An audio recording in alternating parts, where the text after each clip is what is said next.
We're back with the Tailosive EV podcast, ladies and gentlemen. It's all three of us. You guys did a fantastic job. Love the Rivian coverage. Thank you. It's so passionate. It's so real. You did a fantastic job. I don't know why you invite me back on here, though. You guys are doing fine without you. Oh, mystery solved.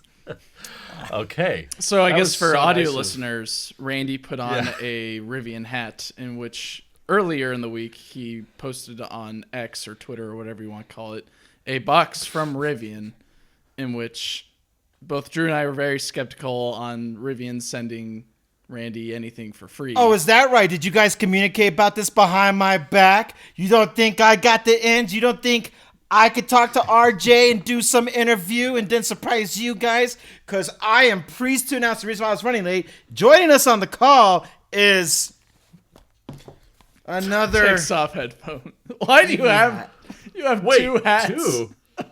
But... Wait. Wait, I'm trying to look like the cool kids. This Is man. that compass yellow? It is compass yellow. Wait Wow. for it.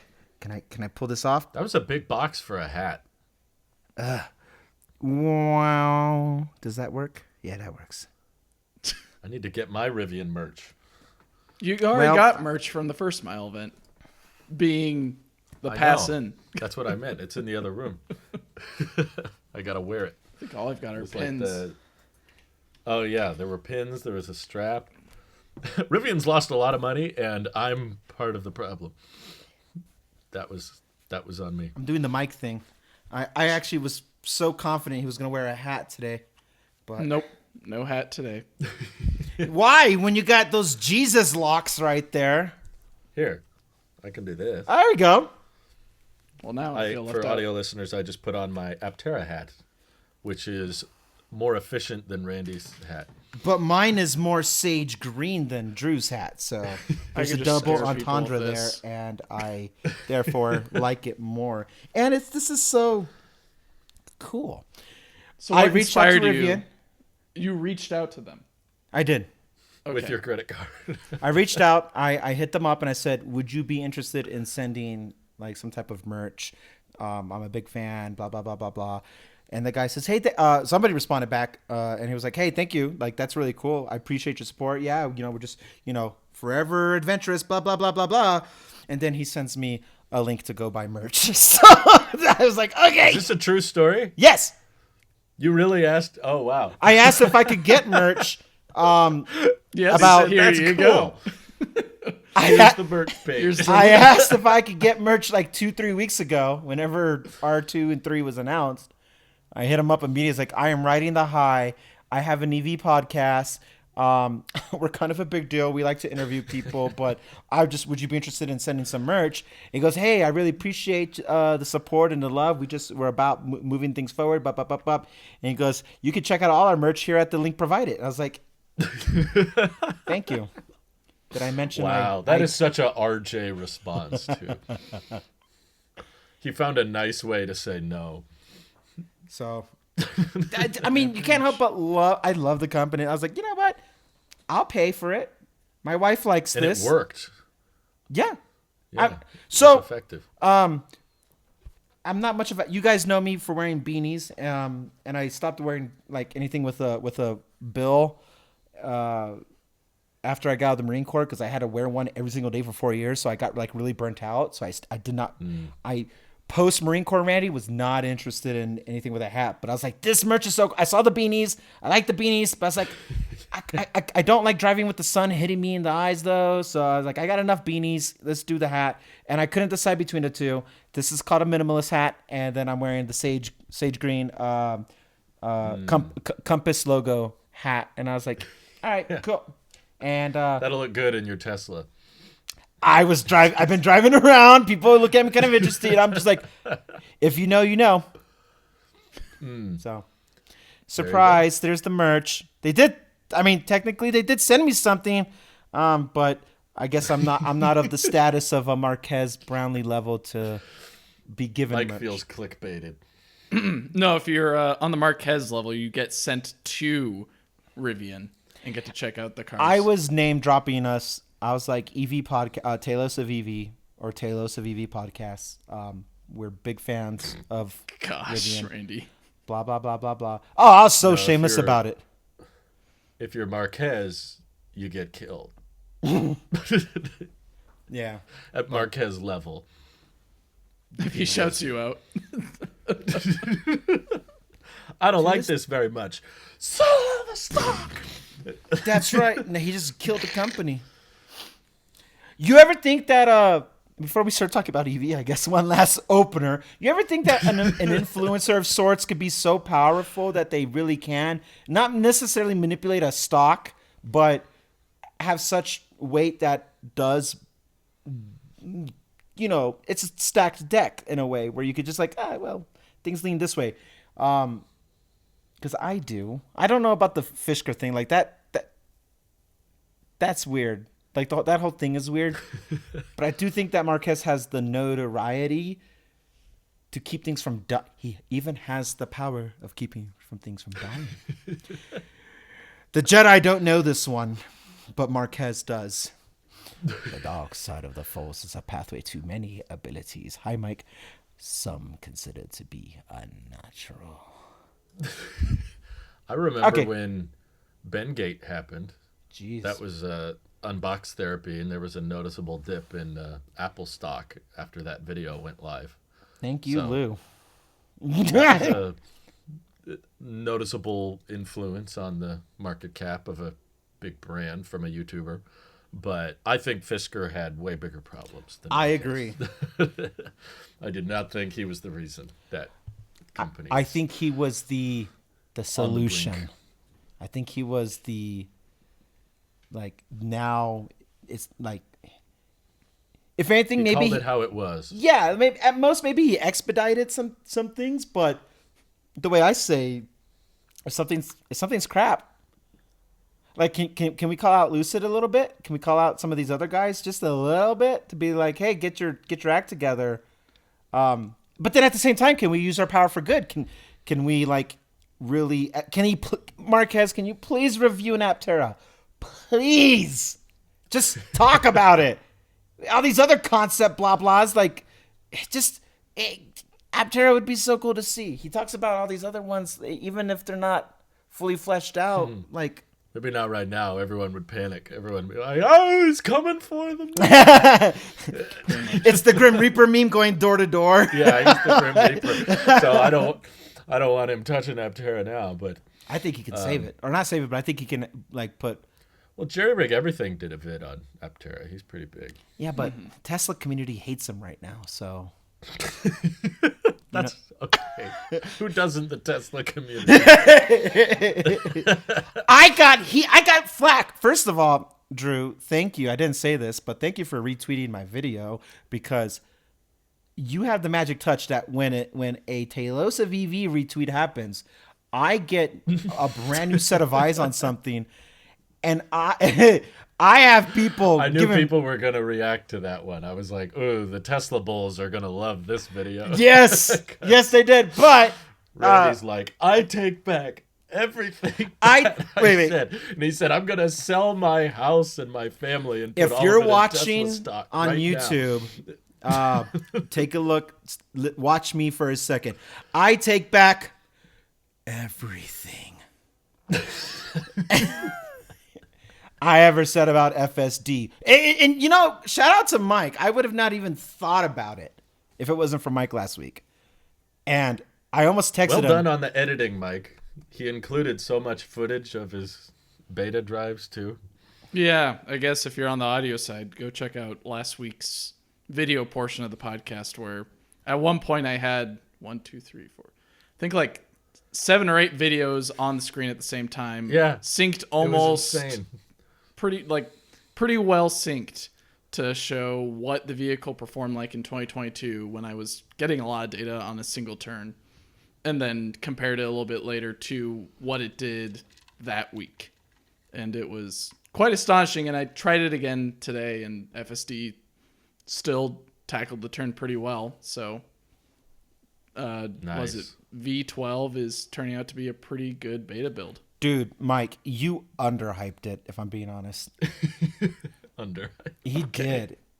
So all the Tesla bulls who came after me, well, look. You just I gotta am- point him at me. It's Mike's fault. That's what I'm trying to say. But my words are true. However, one guy said something very, I think was actually the most fairest response. He said, "No, don't take back what you said because at the time what you said was accurate, and maybe your criticalness of it is what helped get us to this point. So mean everything that you said before, and then also, celebrate the victory that we have today." And I was like, dude, that's such a cool response. That's so true. But moving forward, it's like, it's not that I see it, like there's the grand vision of it, but it was such a night and day difference that for a second I was like, nah, I'm going to hold on to my Model 3 a little bit longer. I'm not going to get another EV. But then it's like in 2025 is R3 possibly coming out. So I got time to appreciate it. But just the fact that there it is right there, it was what Mike said specifically. I think the $6,000 you paid for it is going to make it worth it. Yes, absolutely. This is the cleanest, smoothest, most human-like behavior I have ever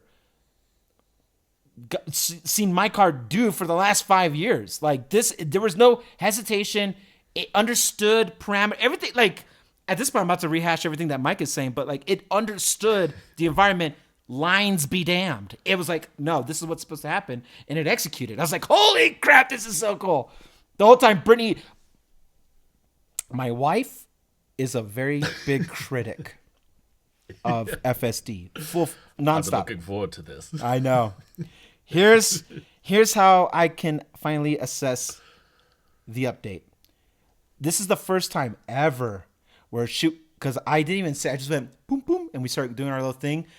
And then like about 20 minutes into the drive, I look over at her as she's talking with her sister and everything like that. She looked at me, I looked at her, and I said, I haven't been driving since we left the house. And she's like, yeah, but wait, and she realized what's happening, and my hands were on my thighs. I was just like this. I go.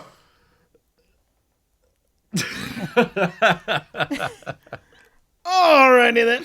I have not done a single thing since we pulled out of the driveway. How long had you been driving at that point, or not driving? About 20 minutes. 20 minutes. Wow. So then the last 10 minutes, she's like over analyzing everything. And then when we get to the stop, I ask her, like, and it pulls right into the parking lot, and we park, and I go, what do you think? And she goes, this is the most advanced, smoothest, everything that I thought you were driving. And at that point, I was like, either you're saying I'm a terrible driver or this is really good. So why not both? She likes it. This is the first time she's like, yes. Okay, yes. She wants you to use it now? We obviously are very, like, my eyes are constantly doing this to the road, scanning everything. Yeah. I'm ready to grab. But that was the first time we can both be like, with my son in the car, I was like, I don't feel weird about this.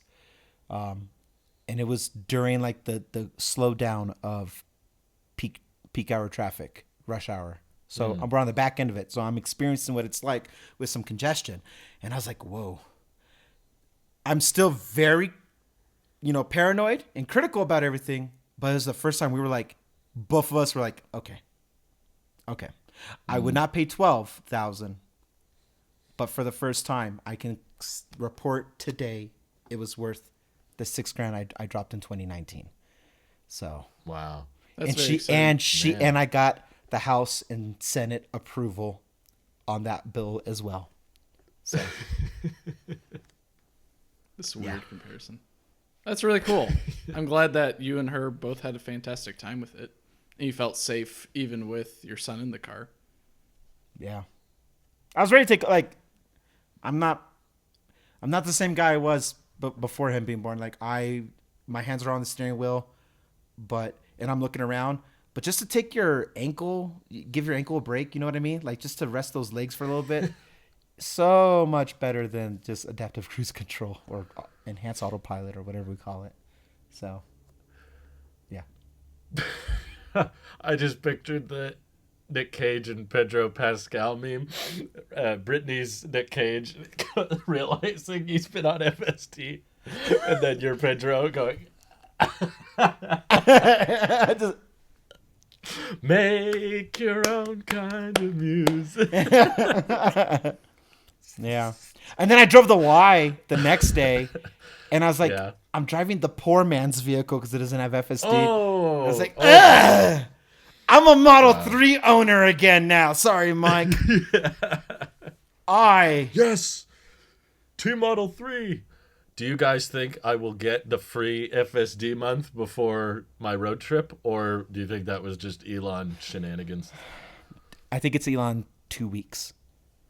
He'll give it to me the day I get back from my road trip. I hope That sounds not. about right. Yeah. You're probably right. I think it's coming, but I think it's on Elon time.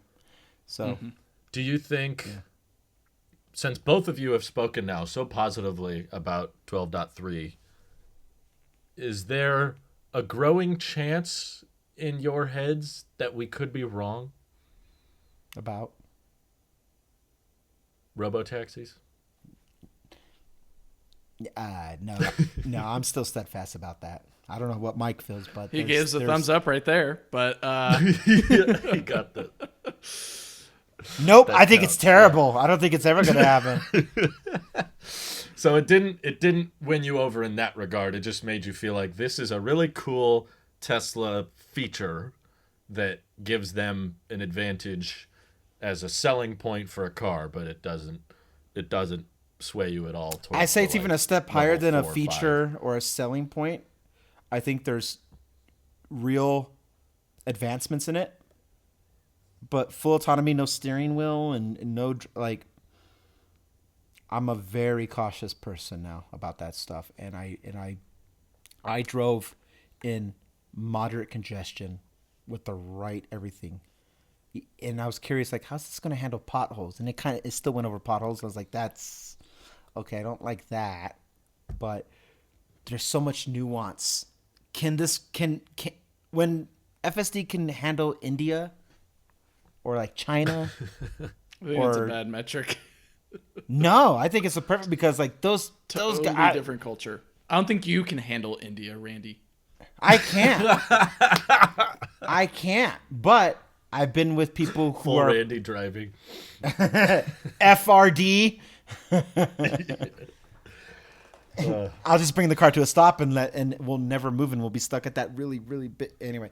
But I did not drive in the Philippines, and I had the ability to, but I chose not to several times. if it can endure New You're York like, do you want to traffic, drive? And I was like, take a New York Saturday or a Friday night in Manhattan. If you can handle New York City flawlessly, we'll talk. But just seeing those videos still with like the thing with San Francisco and how sometimes it just kind of blows past some things, I feel like that stuff got addressed, but it's those other weird like variables you can't anticipate, things that thus cause it a genuine accident because you can't predict or you can't even avoid. That stuff still freaks me out. But for us three in our dailies, whatever, I think it's more than enough. Robo-taxi, that makes my palms sweaty. I need Smart Summon to get better before you sell me on that. arms weak. Mom Yeah. spaghetti. How about you, Mike? I Did found it push you in that direction a little at all?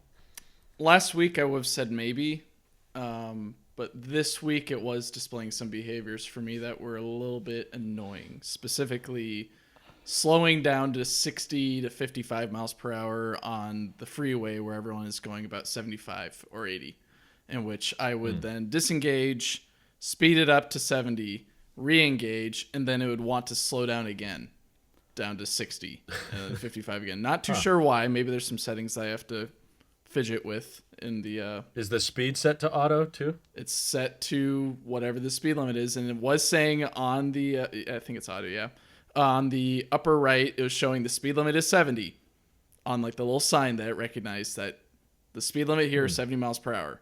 But then I would re-engage FSD and want to slow down to 60 or 55 very gradually, but still like annoyingly enough to where you've got people passing you on the left and right. Even though I'm on the right side, still people passing me on the right because people are crazy sometimes.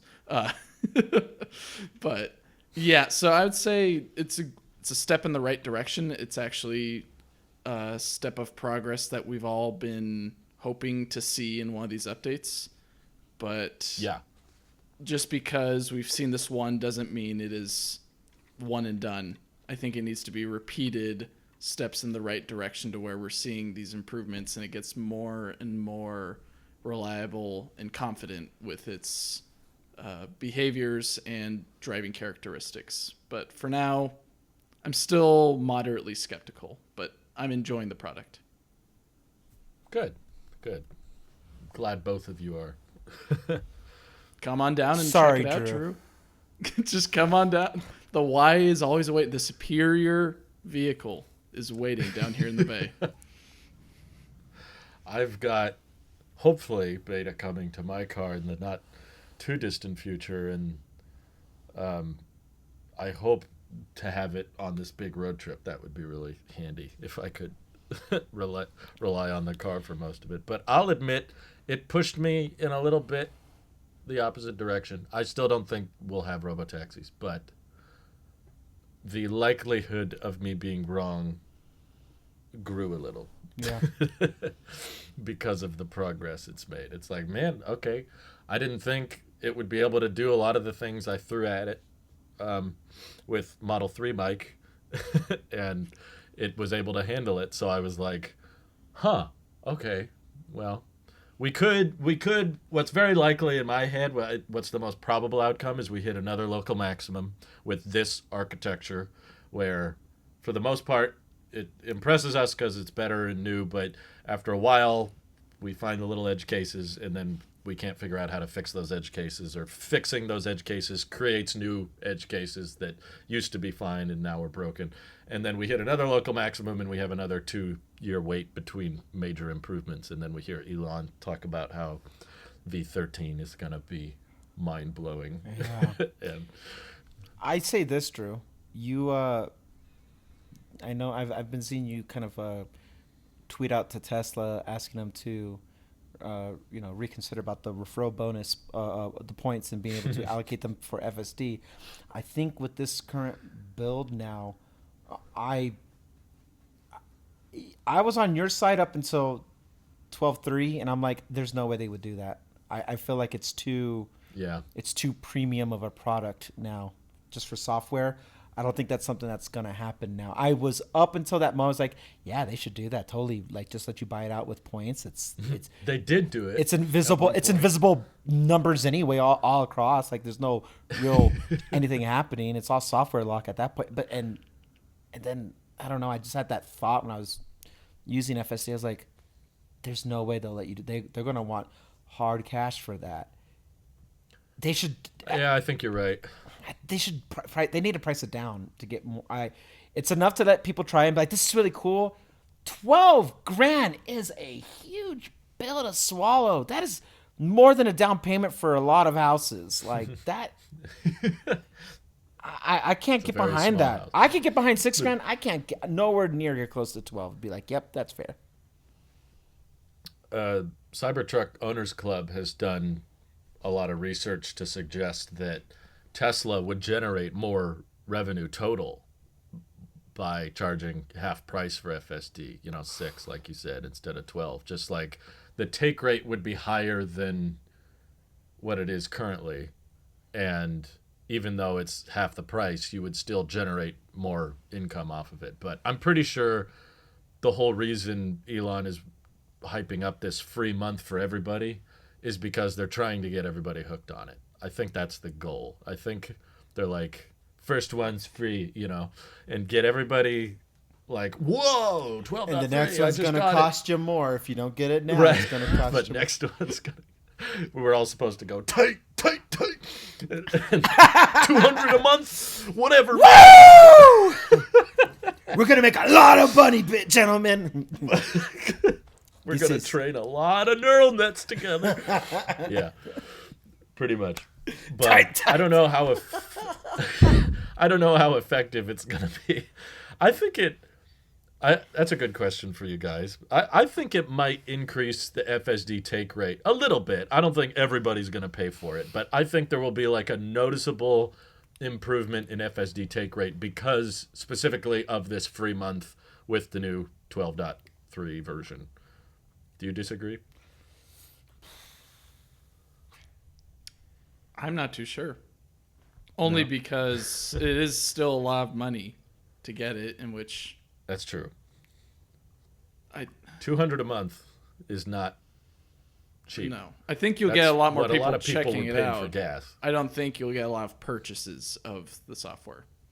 And I think it might just become what you, I think, pitched a while back of testing it out for the month and then saying, yeah, that was fun. I guess I'll test out the next version whenever that comes out and see if that's even better. It'll just be a march of, is this good? Yes, no. And then try again whenever the next version comes out until it becomes either totally worth it or I already moved on to Ford or GM's Blue Cruise and Super Cruise and I don't need to worry about this anymore. Super Blue. I think that's a new superhero movie coming out soon. Super Bluey. How about you, Randy? Do you think it would increase the take rate?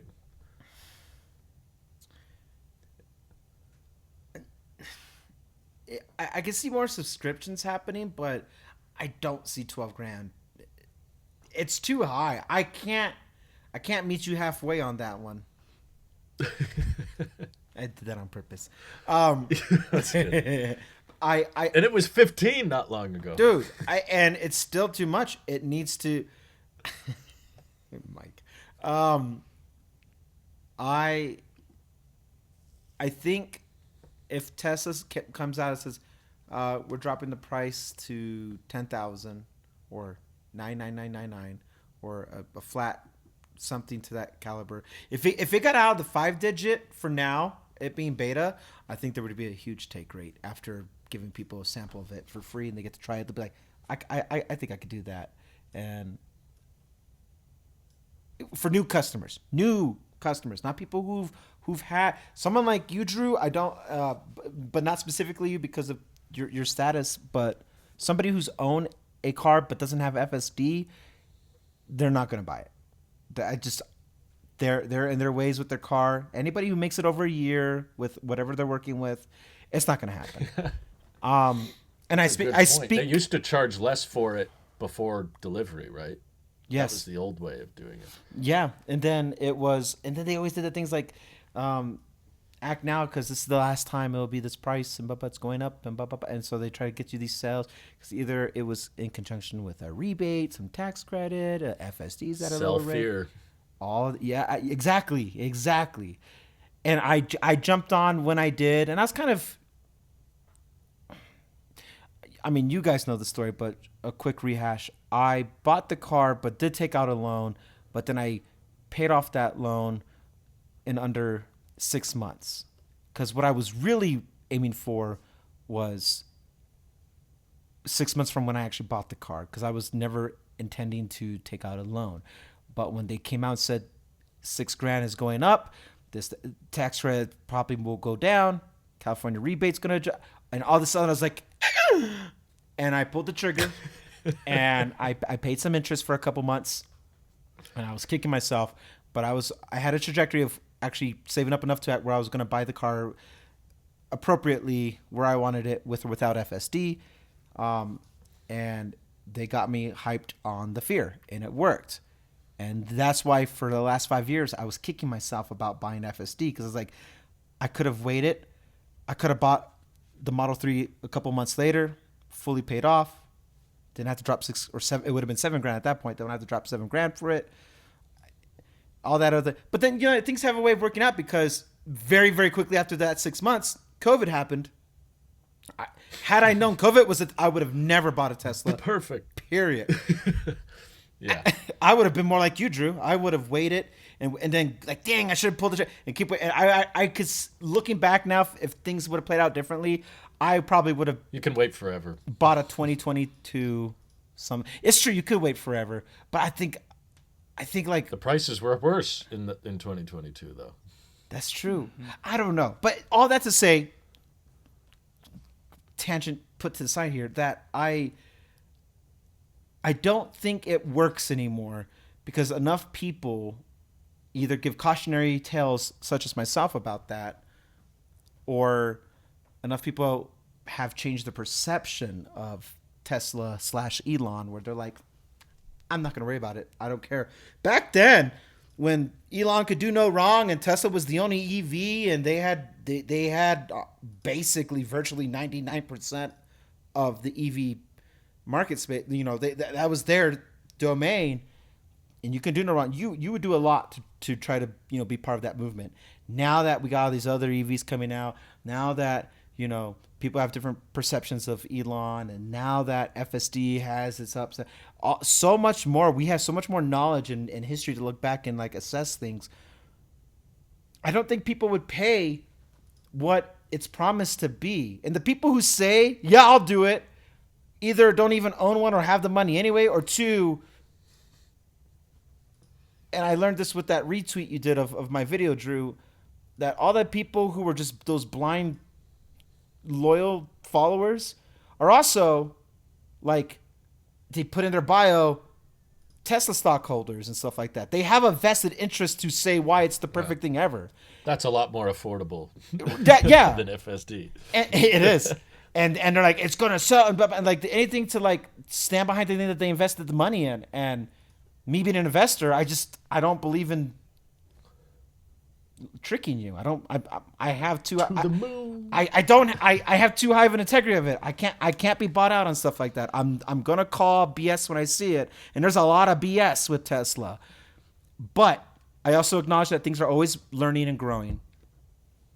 It's just not $12,000 worth it. Subscriptions I can see happening for a little bit for those who want to do it and done with, but they got to come down. At the end, it's just, you got to come down or you got to stop calling it beta. It's one or the other. You have to pick a lane and stick with it to move this forward. Come down on the price or stop calling it beta. Rename the whole thing. That I still very much agree with. Yeah, it's like this assumption that it will eventually be level 4, level 5, and go out and make you money, I think is really going to get them in a bunch of trouble long term. I think that so many promises that would have been so much easier to avoid if you just said, it's an autonomous driving system, we're going to do the best we can, but robotaxi, that's a someday thing. That's an aspirational dream thing. Don't say these cars will do that. It's like, you do not know if that's possible. Chuck or legal. Cook, or legal, yeah, that's an even better point. Chuck Cook did a great breakdown, who's been analyzing FSD Beta for years now. He's even been released in... His name has been dropped in Tesla's own release notes. And he was the one on, I think it was Farzad's channel recently, that just straight up said... with this camera placement, the pillar cameras, it's like, imagine trying to drive with your head taped to the headrest and creeping out of corners and not being able to see very well. Like, you wouldn't make those turns if you couldn't lean forward and look further down. Mm-hmm. And you have more depth perception from your eyes too. And then you got to factor in nighttime driving, rainy driving. He just said, I don't think the current hardware is capable of much more than about level 3. Level 3 is just kind of a liability question, but he said it'll be level 3, level 2. And I think it's very, very hard to justify as a hands on the wheel, eyes on the road system, even if it's flawless, even if it was zero intervention drives, always performed perfectly and always parked. Have you guys used the auto park thing yet? Mm-hmm. Many times. Yes. Are you talking about the new one? How is it? The new one. The new one, I have cameras, I think, but Huh? What do you? I mean, of So- course you have cameras. Yeah, so I guess what I'm getting at is that I don't think I've experienced maybe the new one, but I have experienced the old one before, and it was still pretty solid, being able to pull into a spot. I remember the old one, but there's a new one where you get to like tap on the parking space and then hit, park there. No, I haven't done guess that. I think it's one of those stupid Tesla things again where they've only enabled it on cars that don't have ultrasonic sensors, Right. which is lame because they have the exact same cameras as our cars do. So because we have more hardware, they don't give it to us. It's just like, Yeah. That's so dumb. what? That's so dumb. It's like they could give us the new updated high fidelity park assist visuals too, and they choose not to simply because we have ultrasonic sensors. It's like, I don't get it. But yeah, it could do all those things, but as long as it requires my attention, I think a lot of people. And the other important thing to keep in mind about now versus before when you guys paid for FSD is, especially with the tax credits and now production ramped up for the Model Y and the Model 3 and everything, they're super cheap. So 12 grand is a much bigger chunk of the overall purchase price now than it used to be. Like, it was probably more digestible when your car was $50,000-$60,000 versus now they're like on their website, hey, you can buy a Model Y for 36 grand after incentives. By the way, here's a $12,000 software. It's like a third of the vehicle price just in software. I don't care if the software makes it fly. That's just not going to be a common take rate because it's way too big of a chunk of the overall vehicle. So that absolutely, I think everybody's saying it in the Tesla community at the same time. It's like, Tesla, you would objectively make more money if you lowered the price. Yeah. And I even suggested like the whole buy the mile system so that you don't tick off the people who paid full price. And everyone was like, I paid for FSD and it doesn't affect my resale value at all. So I don't care. Do what you got to do. Some people were like, I don't care. I paid 10 grand. You can cut it to 6, whatever. That money's gone. I'm not getting my money back.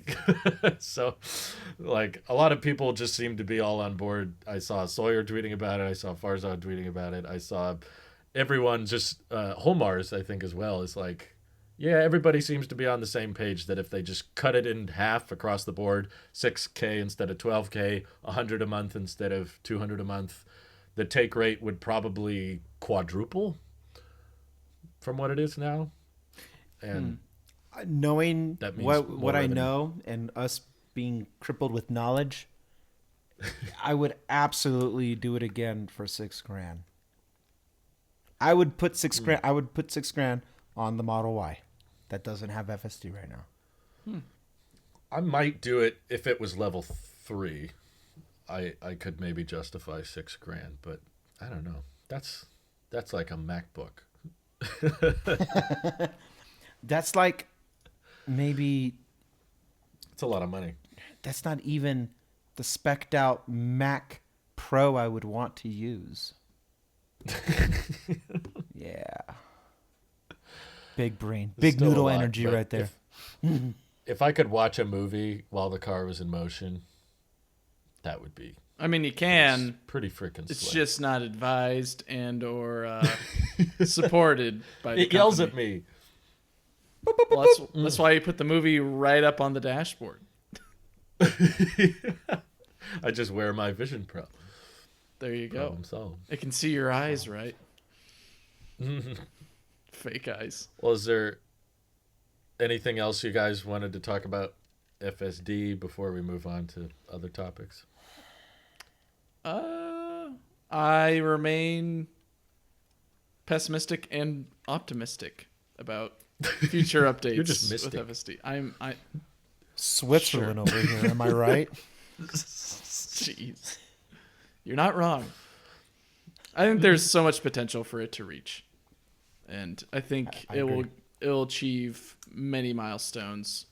I just don't know in what timing, but we're getting pretty close to, if not at what the video back in, oh goodness, was it like 2016, 2017? The or not AI Day, but FSD, or was it AI Day? Autonomy Day was Autonomy Day. 2019. 2019. Okay, maybe I'm shooting a little bit earlier then. It pretty much can do that whole route now. So we're there. Wow. It only took 7 more years. So That's pretty who knows sweet. what it could do in 7 more years after that. The only thing I'm scared of that you two should also be scared of is I've seen a couple reports of people with older Teslas using FSD, and they have a CPU failure on Jeez. the hardware 3 computer. And because it's out of warranty, they have to like pay to get it replaced in order to just get like autopilot back. So I really hope that doesn't become like a common thing. But I also feel like if you paid for FSD, even if the car is out of warranty, they should cover that because they promised you that like all the hardware is included for full self-driving. You So may feel that, but business side of things might say otherwise. Where it's That's pretty true. much you got the capability. It's just it never got to Just have to- it never got to the goal line in terms of what you expected this product would be. Which then goes into gray waters legally on what they're trying to sell with this thing. That's why I thought they would rename it, because they would try to maybe get her out of old promises they just can't live up to. Yeah. It's not that FSD. would help, I think. We're calling it something else. This is a whole different Seriously. product category. So many problems I feel like would just go away if it wasn't called FSD. Just call it Bob. You just I've got Bob on my Tesla. Bob drives me around. even if it was called not full self-driving, like they do the Boring Company thing, even that would work. Yeah. I would say Ugh. my last thought on the FSD convo is that if you're somebody who is in the market of something that is that type of futuristic vision, that type of autonomy, that type of cojones even to just push the boundaries to even do stuff like that, you can't really go wrong in any way, shape, or form with you're gonna. Some stuff is a bit like it. Two people can have two different points of view of the exact same thing, and they can both be right. It's one of those things where like the people who say like this is it and this is where we're at, like they can make their case and on a technicality that they're going to be right about it because no one else is really doing it, and there is all this newfound like I don't know, like, for lack of a better word, freedom that you get from it. But then on the other side, if you're like, well, there's still regulations, it's still in beta, it's $12,000. Like, so, like, if you have a certain bias either way about it, this doesn't change your bias about it. I approach it at a more honest point of view, and I'm talking from the stance of somebody who only paid half that amount. All that to say that if you are somebody who is, I'm in the market for an EV, I'm thinking Tesla, I kind of want FSD, or maybe even buy one that comes with FSD in the used market, you're not going to, like, you are looking at a good set of wheels, basically, from that point going forward. Like, there's none of these other guys, like, I'm wearing my Rivian. He's got Aptera on, Drew does. Like, these guys, they have their own focus points of what they're doing. And if that's what you're looking for, if you're looking for this, highly AI-like thing, yeah, go for it. You're not gonna hate it, and you'll come to be like, yeah, money worth spent. I don't know anybody who has been more opposed about the. I know they're out there, but like it's hard to be like, yeah, I spent the money, and this is a piece of trash, and I can't wait to get rid of it, and all that. Like, a lot of people who like invest that time and that money into it will reap the benefits of that. So, if you're one of the people who has Tesla without FSD and you're about to get your little 1 month free, enjoy it, and maybe I'm too far detached to understand what's considered worth it or not worth it. But if your used market Tesla with FSD, and that's what you're thinking, that's the route you want to go, you're gonna have a good time. Like, that's probably the most affordable way you can go about it, and get there and have a good time and be happy with your purchases and no buyer's remorse and stuff like that. So yeah, it's tough to say, especially when it's a new product for those people. And to kind of transition to the next topic, it's very much on brand for those that wanted to adopt a whole new player in the game, being Fisker, where they thought this is very high luxury. It's got this and that. It's got a sunroof. It's got decent performance. It's got all these cool quirks and features. And in the end, the company is struggling. And there's many people who have outcried, saying that the software makes this vehicle experience just awful. And same could be said for FSD, or even just Tesla's look and feel for how you interact with the vehicle. It's a lot more digital than analog. And with Fisker, it's very much focuses on digital, but the digital is not good. So it just becomes a very upsetting product to own. And it doesn't seem like there's an easy way out for a lot of them who have put a whole bunch of money into it, and the value has just tanked down to nothing. Did you see Tesla will not accept Fisker Oceans as trade-in vehicles? I did not see that news. That's, well, smart, but also just another slap in the face. Yeah, another slap in the face Get to that those trash that, away from me. yeah, it's a tough situation for Fisker, in which Yeah. I know that we point and laugh at them many times on this podcast, and I've even in the past been very critical about their product, and especially the lineup that they announced. And of course, hindsight now, with them being in bankruptcy, it very much seemed like a cry for help with the announcement of the Ronin, the Alaska, and the Pear. Of, here's some cool ideas, please put your money into us now so that way we can make these later. And it doesn't look like that will happen, unfortunately, for some very unique ideas that they wanted to set about with for a truck, a compact, and a supercar. I like pears.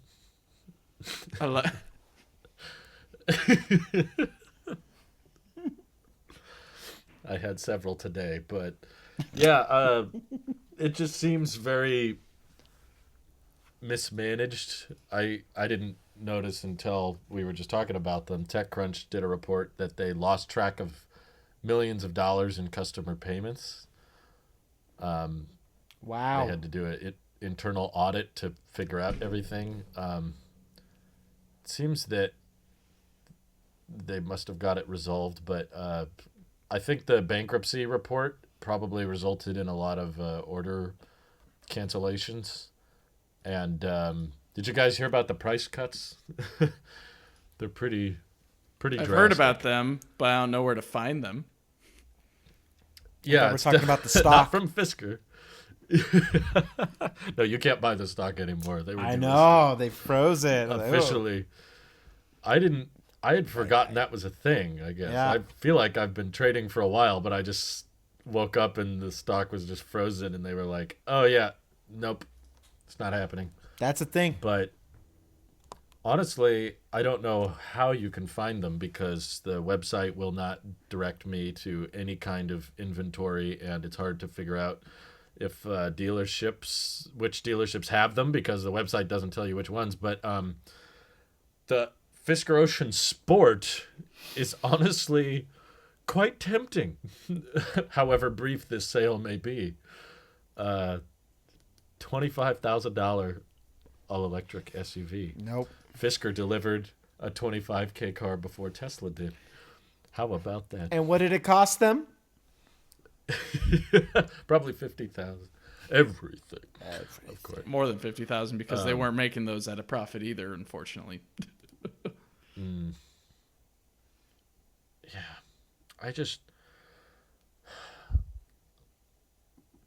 It's sad, but we all knew not everybody's going to make it, right? So I guess what I'm trying to figure out is like what's the lesson to be learned here? Because I thought I saw Fisker on interviews and stuff claim that the Ocean was profitable.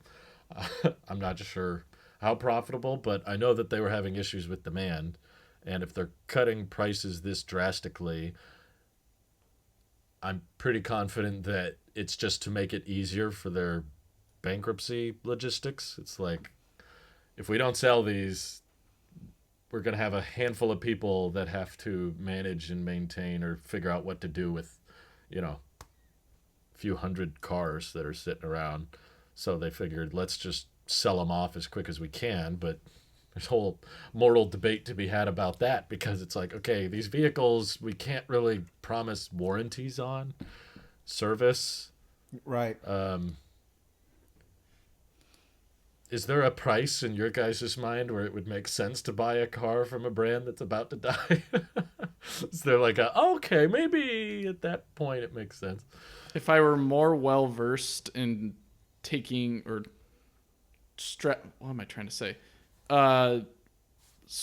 Taking the battery from this vehicle and putting it into my own custom design. If I was that more privy on being an EV mechanic per se.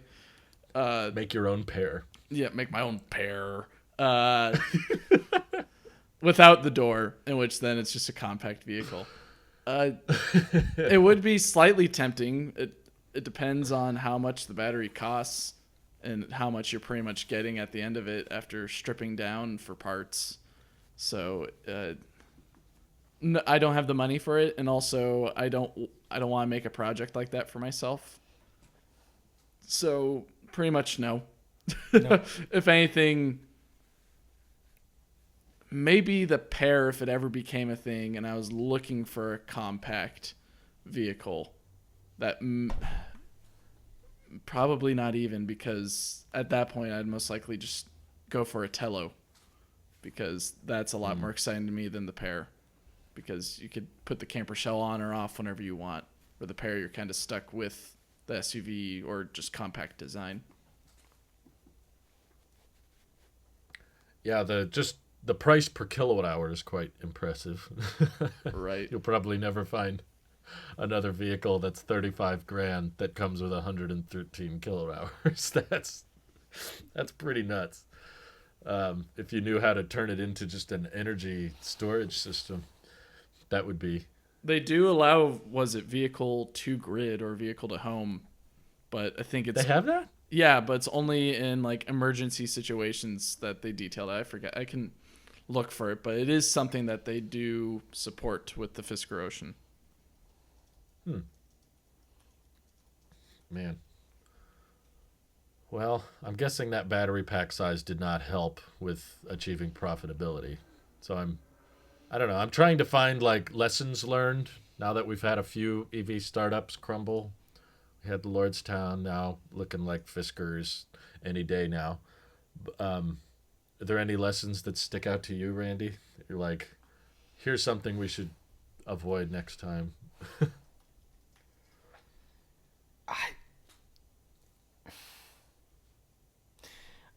It's tough. I want to be fair, okay? I want to be fair that it's a startup, and every startup has growing pains. All of them do. So I don't want to be overly critical, but I guess to sum it up, like the user experience seems to have been trash. Maybe over promise, under deliver is not the way to do things. Maybe like quality over quantity even. Start small, start real slow, and do what Aptera is doing. Like take your time. Don't worry about. I hate even for me being the new stan of Rivian. I don't like that they went public for a company for stock trading. Oh, really? I don't. No. I think on a business end, strictly business, nothing else, I think Aptera is doing the exact thing they should be doing. And just pace yourself. You're not first to market, so don't try to ride the. It's like here's the lesson I'm trying to see as a observer of the space. How many people are just riding the EV wave, hoping maybe they can get bought out or something else that like maybe they weren't fully in it. And I feel that the most with legacy auto for obvious reasons. But when we talk about these EV startups, why not do the same approach as Tesla and emulate its steadiness of it? Don't play catch up. Shoot, we got to get all these cars out and all these different, like, you got to take your time. This isn't software. This isn't a smartphone. This isn't whatever, an appliance you put in your house. This is a vehicle. Lives are at stake, and it's a lot of money. Like, it's a whole different beast, and the automobile industry just notoriously not a very successful or prosperous one for carving a new lane. Tesla was very much the exception, and it kind of paved way for these other guys. But I think people are just trying to do too much on the hype of what EVs are being touted as. I kind of, honestly, a little bit, and maybe naively a little bit, I kind of blame our government about it too, forcing this accelerated transition. Maybe that forced new startups that want to get into the space, like, oh well, we got these deadlines, man. We got to hit these deadlines, and I feel like slow and steady when it comes to this stuff is the way to go, and treat it like a vehicle, not like a tech product where it's like not everything needs to be a tagline feature. I don't know, because when you start doing stuff like that, when you get somebody like Marquez who gets your hands on your product, they're going to treat it just like everything else, and if it's not up to par, you lay in the bed that you made. So I bet he did not expect autofocus as a second channel to be so impactful. yeah. It's like this started off as just a quiet little, I'm just going to do all this on my phone for little deep dives on cars. And now it's like, that video, take the stuff. People get so up in arms about everything he posts on there now. They're like, what's he going to do now? It's like, dang. Which he saves the full-fledged reviews for things, like he says, the full Cybertruck review is going to go on his main channel, the Marquez Brownlee channel. It's not going to go on autofocus. So this is his very, guerrilla style, jungle warfare. What's that? Guerrilla for filming, like on the spot. Just take out your phone, do your thing. It's very raw, very like in the moment. Not polished on purpose. Just here's my thoughts. Let me show you some things. And his main channel, the one that is the one that does have the influence, right, with all the eyes and subscribers. That's the one that's like, for example, he's gonna put his Cybertruck review, the actual in-depth review, on that channel because of the severity of the product, of the milestone, and his channel and what its places in our pop culture of sorts. So yeah, I agree. Autofocus. I don't think he thought. I didn't think that this is supposed to be this new bit. Like, he's coming for you next, whoever. VinFast. Yeah. Yeah.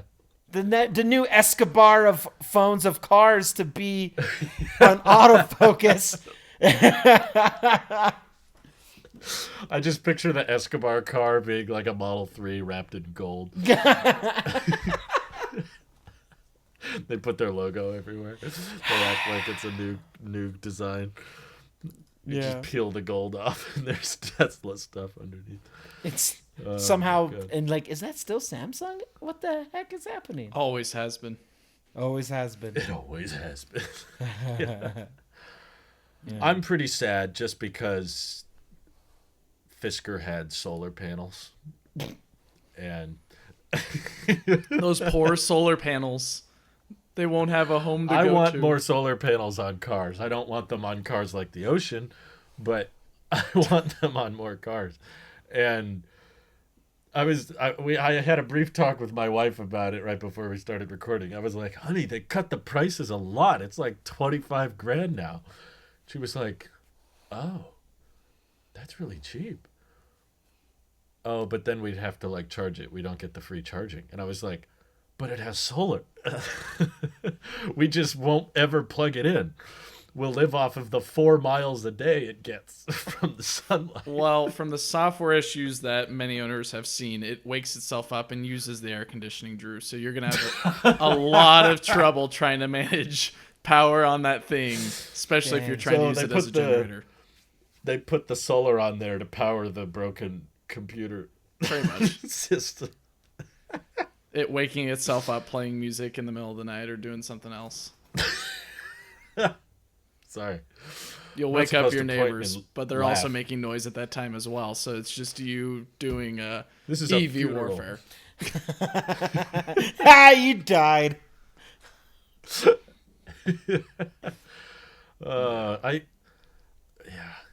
It's an interesting chapter in their history. I wonder if they'll come back. It'll be interesting to see if they do. Just like They came back before. I've died before. Lordstown is trying to do it right now with Land X. So it'll be interesting to see if Fisker comes back Yeah. as, instead of what was it before, like Fisker Automotive, and then became Fisker Motors or whatever. Maybe they'll be Fisker Manufacturing next. I have died. Well, that was the one thing they didn't do, right? They always outsourced manufacturing. That's what they'll change this time. Oh, this time we're going to manufacture it. In This time, it's Tulsa. going to be different. They'll just make the pair. I've heard this before. Yeah, please. Do you think there was a alternative universe where Fisker would have worked out or at least lasted longer if they started with a different product? There's an infinite amount of alternative universes with an infinite amount of possibilities. So I'd say yes, technically. But In which universe would they have made it? well, let's see. How many There's universes do we win? 1595. There's 1967. There's 2574. There's And we get the universe where Steve Jobs is dead. What? imagine the universe where Steve Jobs saved Fisker from bankruptcy. We're in that universe that's all about how crazy Elon Musk becomes. We're in that one. In another I want the one where he universe, he's buys this, out like, retired. Instagram or something. In another actually got to universe, fight he's like a Zuckerberg. retired millionaire that just chilled on an island after selling PayPal. And if you say Elon, who's that? Oh, he made PayPal. Oh, okay. Huh, I didn't know that. It's just Is some he the like guy fun with the fact at the thing. Virgin Islands or something? No, that's the other billion. Oh. I don't know. But like, do you think if Fisker would have started with the Pear, or is the Pear the truck? No, the Alaska. No, the pair is the compact. The Alaska is the truck. Do you think if they started with the Alaska, it would have been a different story? No. Okay, It was fine. a deeper rooted problem. Yeah. Unlike my answer, which was very up shallow, just 2 letters. No, it's again software. Software seems to be an issue. Customer user experience, true. the UI, Still would have rushed it to market. the UX, everything. Like, what needs to be different is the actual assembly of everything. I'm guessing. I don't know. That's such a Or even trying to get complex the question. midgate to work. Imagine the trying to mid- have software work and then the midgate having issues as well. Some people might just have the midgate open all the time because they can't Yeah. close it because the software just won't allow them to. That's funny. So It's the You're universe. like in freezing temperatures. Stop! It just it keeps just opening. opens it on Just its when you own. turn the car on. It's whatever universe Marquez didn't have to get his hands on that car. That's the universe. Where There was it like worked. young. I know where you're It going. was this young toddler Marquez. I'm gonna review this TV remote. That sounds stupid. Okay, I guess I won't. Deadpool comes in. Nope. Fisker survived. Well, that's just lazy writing. Oh my god. I hope that at least if it is truly the end for Fisker, that Oh, it's the end. okay. Truly the end. They're not going to resurge again like Palpatine. that hopefully their trademarks and or patents for the pair in Alaska and Ronin go toward hopefully get maybe bought up by why not Canoe? Since Canoe already bought up the assets. Buying up all the. They bought up the assets from a rival, so might as well just buy up the assets from Fisker as well. Let's make the multi. Maybe a rival should. Go ahead. A rival could rebrand to Departure.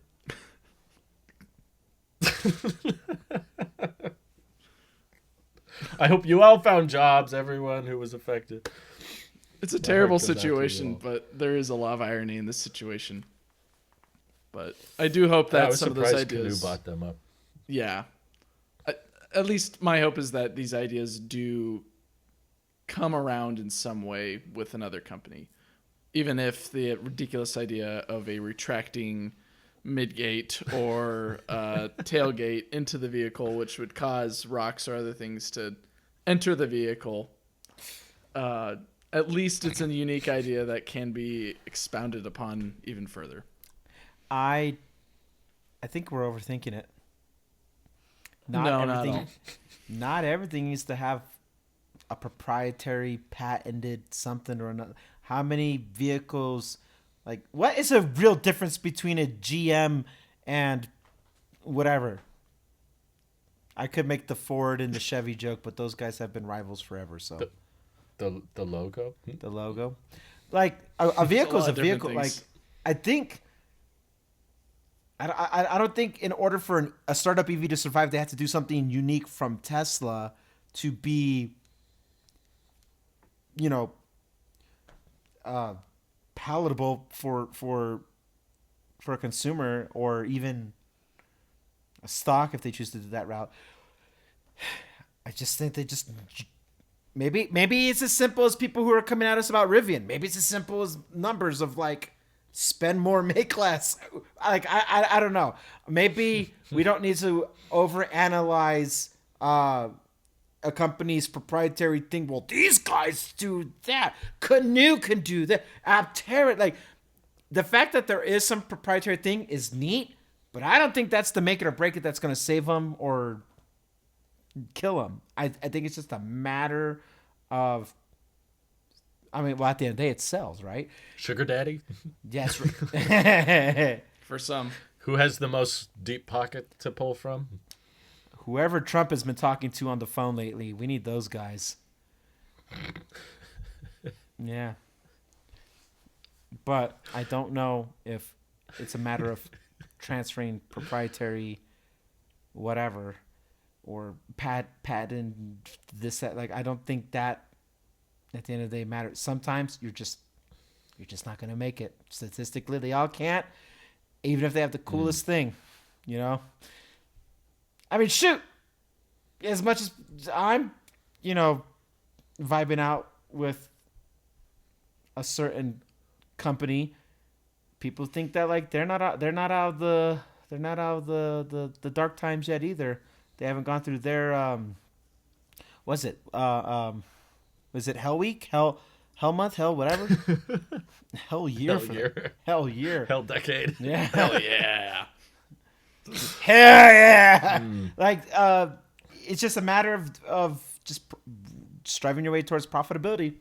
Especially if you're a public company, then it is really just a matter of your numbers being that of. Yeah, you stick around. I don't think a cool software thing is going to fix it. I don't think a design. Maybe think smaller. Don't think bigger. Think smaller. Make more compact vehicles. They're cheaper. They're more universally adaptable in Europe and every continent for that matter. Even Alaska. Even Antarctica and Alaska. I meant what? Whatever. That one with the bears and the moose and the Sarah Palin. Yeah, Alaska. That foreign one. Just think maybe people just need to get smaller with it. Like maybe I don't know, an R3 approach. Or a Tello. Yeah, whatever. Whatever True. Tesla's about to do next.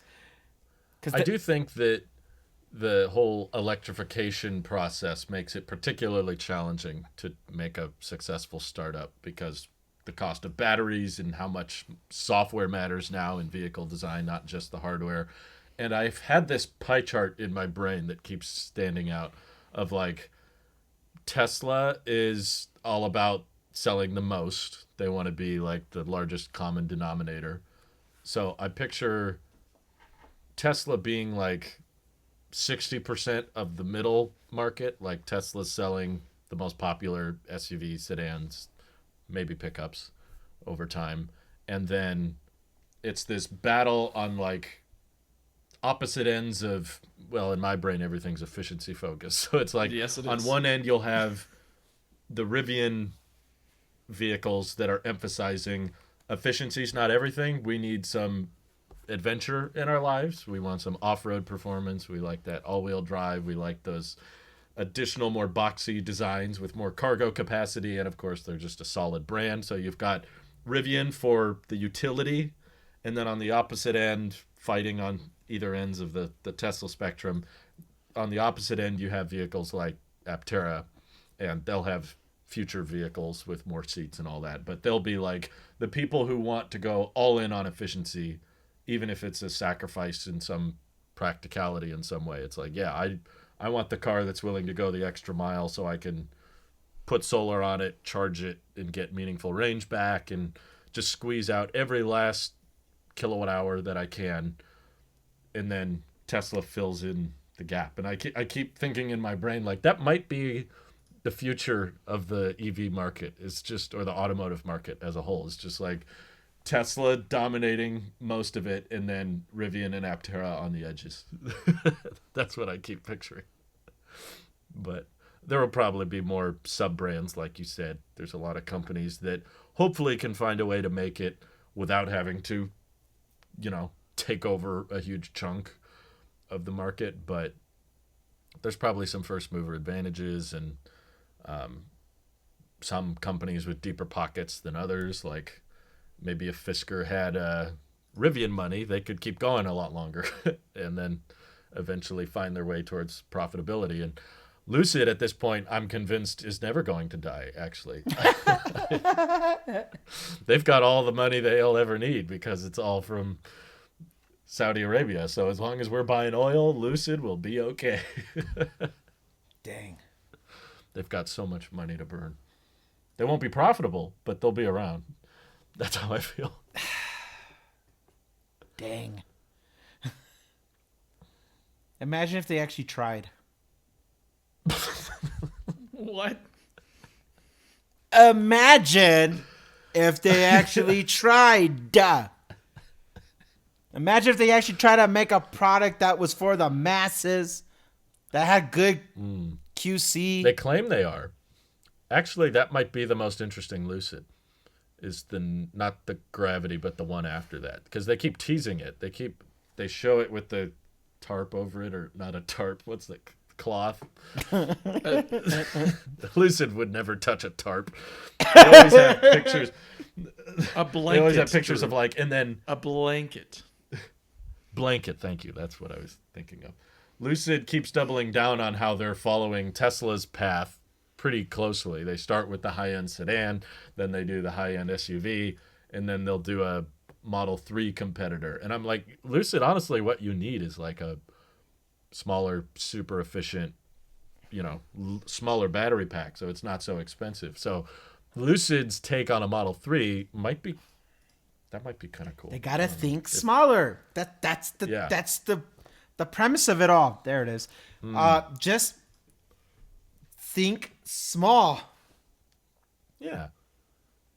If they can get it with cheaper materials, and hopefully, I don't know how they would make it profitably, because they can't make a $120,000 vehicle profitable. So I don't know how they make a well, that's why $50,000. I don't think you should always start expensive like that too. That's just that whole first movie thing you were talking about, Drew. Like that worked for Tesla, and now everybody's like, they know what that is, and it's just like that ship is sailed. Save that for once you you've kind of saturated the market with your own stuff a little bit. They're like, hey, for our loyal customer, because that's who it's gonna be. That's who's dropping six figures. Is the people who want to either like money's never been an issue, so they're the outliner, or it's for your loyal customers. Like we made something. Good morning. We made something so expensive, but so premium. It's just, this is my impression of Drew doing Tim Cook. I forgot how Tim Cook sounds because I just watched Drew doing it every day. I can't do it anymore. But don't start expensive and big, flashy.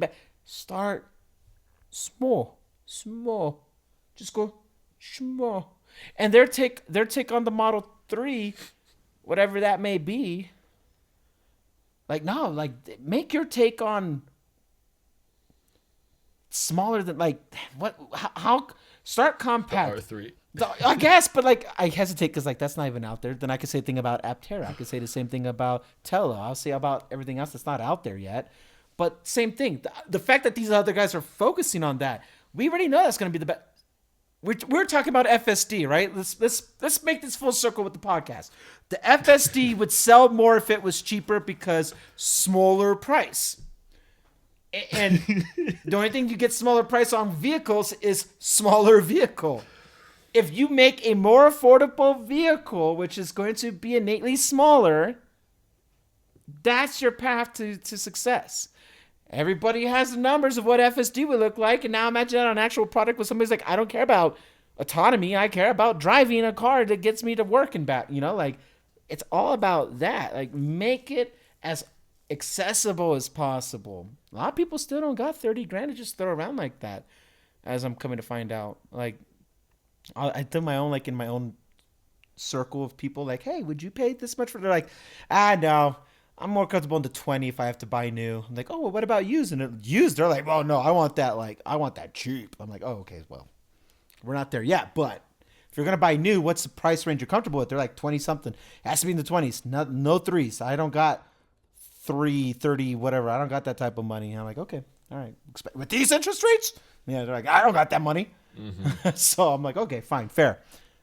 Start small, man. Cut costs where you can.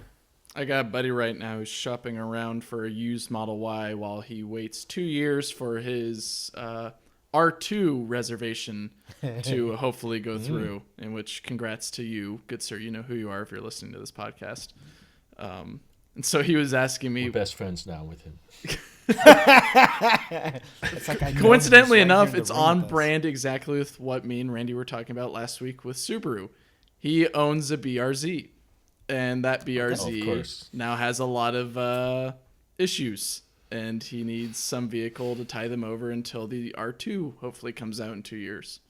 So he's shopping for Model Y only because the RAV4 and the CR-V are very expensive right now on the used market, where Teslas are a little bit more palatable. So it's I don't know. I think a lot of the words, I guess, to respond to what you said before, Randy, I think just to resort to making a small vehicle from the start isn't a guaranteed win with companies like Solo, Arcimoto, Polo, Dolo, anything that rhymes with Olo, I guess. What I'm getting at is that there's more than just making the vehicle small to ensure your longevity as a company, in which you need to build for a certain mindset, design, and purpose, in which companies like Aptera or Rivian or Tello are focusing on. Yeah. And so having some ethos with the idea of making many of these for multiple people and make it alluring is the goal.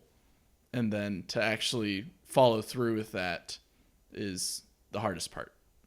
So, but it's not a bad lesson though. Trying to go really big, I think was possible, or was. We can see evidently from Lucid, Rivian, and Tesla, especially Tesla, that was possible a decade ago. But no longer now is it something that you can easily follow through with. You need to be a little bit more cost efficient because the market or the investment there is not really present anymore. So a lot more. You need be a lot more efficient and tactful with your approach to being an EV startup these days. Mike, would you say? Agreed. Would you say that brand identity is a part of that too? It depends. But yeah, I think so. I think Rivian definitely has carved that out for them. With Aptera, it's all about an efficient mindset. Yeah. And that's easily seen through what they produce on YouTube videos or in their website or on the store or just the product itself. Or even just how they talk, really. How they present it in general is very much cut to the point of, here's what we're trying to do. Please support us if you can. We want to provide this as a product for you and be a lot more sustainable. I don't know, thinking of a company that we haven't really heard of in a while, like Bollinger, it's kind of hard to figure out what their message was besides it's got a pass-through for some very long 2x4s. So is it a construction vehicle? Is it something that's... What's your brand? What's at the heart? What's your story? It has a pass-through. It has a hole through it. It has a very big tunnel. So you have to carve it around something that people can identify with. Yeah. That's true. That's true. I think Rivian has done an incredible job with that. Like, I genuinely think there's a bunch of people that will never go off-roading with the Rivian, but they just buy it because they like that brand. Just like trucks. Or just people like don't need them. That's true. A lot of Cybertrucks were sold to people who have never owned a truck and would probably never need a truck, but they wanted a Cybertruck. I saw 3 of them today, and none of them were off-road, thankfully. Yeah, they'd be stuck if they went off-road. Yeah. Is it a good or bad thing to see a Cybertruck off the road while you're on the road? Is it being Yeah, I towed? just think... Same thing with Aptera. They, I think, are a lot more clear with their mission statement, and their transparency with the community, I think, goes a long way. The fact that they've let so many YouTubers and media people just show up and walk around. The fact that a tiny guy like me can show up there and they'll be like, yeah, look around, ask whatever you want. Never heard them deny a question. Never heard them say no comment. They're just like, here's what's going on. Here's what we need. Pretty sure I heard something along the same lines as if you play that question back in your mind, you'll find the answer that you're looking for. Looking at you, you know who you are at Aptera. When the chief of Rivian Design comes on our podcast, let me know. I'm trying, man. I'm over here kissing all the butt. I'm kissing all that butt. Please. Come on. Yeah, Tesla will be the autonomy people. Rivian will be the adventure people. And Aptera will be the solar people. That's their shtick. And then the Fire Nation attacked. And then the Fire Nation. Lucid is the GM with the Bolt is the Fire Nation. The thing, actually, on that very spot on analogy, the thing that Tesla has going for them that I try to remind myself, the normal person who's not a fanatic about the stuff, who don't hyper obsess about specs and things like that nature. The thing that Tesla has going for them, longevity wise, both in the literal sense of the company's history as well as trust, which is the most important element here, with their batteries. People have nothing but like great things most of the time. Yeah, so there's an outline for everything. I'm not talking about the outliners. I'm talking about just overall, consensus on this thing that Tesla has confidence, has the confidence of people like my wife who don't know jack from poo on all these other EVs, but she knows that the battery has been consistent, reliable. The network has been consistent and reliable. That's true. That network is huge. It's so important. And people like I'll speak for me. I won't speak for you guys. I take that for granted because the forest through the trees. I'm too in the weeds here. I am looking at all this stuff all the time, and with my own bias too. But the people, Tesla's not trying to sell to me, or an EV company's not trying to sell to me like that. It's those people who are trying to get on board, and you got to find a way to get their attention or their trust and build that relationship with them. And transparency obviously helps. You want to have a good, what's your branding, mission statement, story, all whatever, all that is important too. But at the end of the day, where the rubber meets the road, your battery is your lifeline there. And Tesla's batteries have done phenomenal. So much so that a part of me will always be a little bit scared to step outside my little walled garden here with that, because I depend so heavily on knowing that this will work. And initially, sure, I took a risk not knowing the length of what the battery actually can be like or hold up over time. At the time, I didn't know any of this, especially in 2016. Like that's when I drank the Kool-Aid, was in 2016, and I was like, I don't care, I'll figure it out. And that was me taking the risk as a younger man, ready to just risk it all. But now it's like, you think about like, this needs to be as expected in reliability as you do starting your car hoping it doesn't explode, right? Like that's just, you got to have that trust. And that's what Tesla has over anybody, because that's the first mover advantage right there. They have unequivocally my trust, and everybody I ever talked to. And whenever people try to poke holes about Tesla, fair or not, doesn't matter, the face of the company or not, I bring it back to the battery, and then it's like, check and mate. There it is. Battery and cost for it. So when everybody can get on that board too, I think there'll be a lot more, I think there'll be a lot more trust about the longevity of these things. Because Mike, I think that was maybe you and I were talking about this one of those episodes, or maybe it was all three of us. I don't know, but we were talking about like, we don't really look or care about mileage the same way, because it doesn't equate the same for a battery. It does when it was an engine. You can gauge life of an engine based off of mileage. A battery is really not like the same. Charge cycles is definitely, that's more like it there, but the battery and the mileage are no longer equated the same way. And we know that and take that as like, okay, hey, the car's working. That's all I care about. It's working. It's fine. It's getting the updates. It's holding the charge, and it's routing me to right networks to go, juice up and get on the road and go. And then all that's fine. There's no error. There's no red ring of death equivalent for like the Xbox. Like it's just, it works. How do you translate to somebody who doesn't know that stuff? Like that's the biggest selling point, I think, for a lot of people, on top of like story, what's your shtick, all that stuff. Like you got to know that thing's going to work. And in that sense, Tesla by far, not even a close second up, I think is the best company, just period.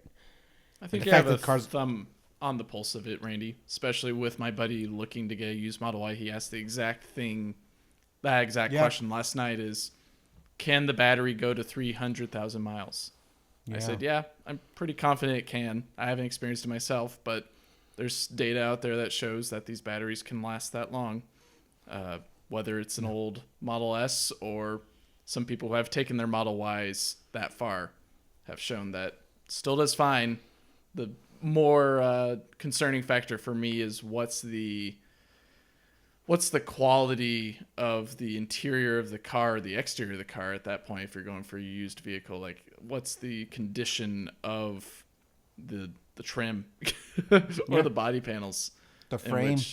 As long as if there's no cosmetic or structural damage to it that is alarming, then it's probably a decent bet to go with if you're looking for something that's a used vehicle. But yeah, it's a risk, definitely, for those that don't do the research. And even if you do your research, still jump in the deep end, and you don't know what you're going to find at the bottom if you're sinking all the way that down. But at the end of the day, there's maybe not for Fisker owners, but you still can sell it. So maybe not for the price that you bought it for, but you can still get rid of it and learn a lesson from it. So it's not the end of the world, but I think, like you said, EVs are a little bit more, maybe not predictable, but comparing them to an internal combustion engine, they are a lot more reliable over time. Yeah. Any closing thoughts before we wrap up? Thank you for the merch, Rivian. I've been swapping in and out of the hats all episode. If you want to send more and not attack my bank, that'd be cool. But if not, I'll probably I'll still buy. I'll still buy whatever. Those hats were that Well expensive? $35. Well, Sounds worth that's it to me. your super chatting the company because you want them to survive. I can't afford an R1 anything right now, and the R3 isn't out, so this is as close as I'm going to get for a while.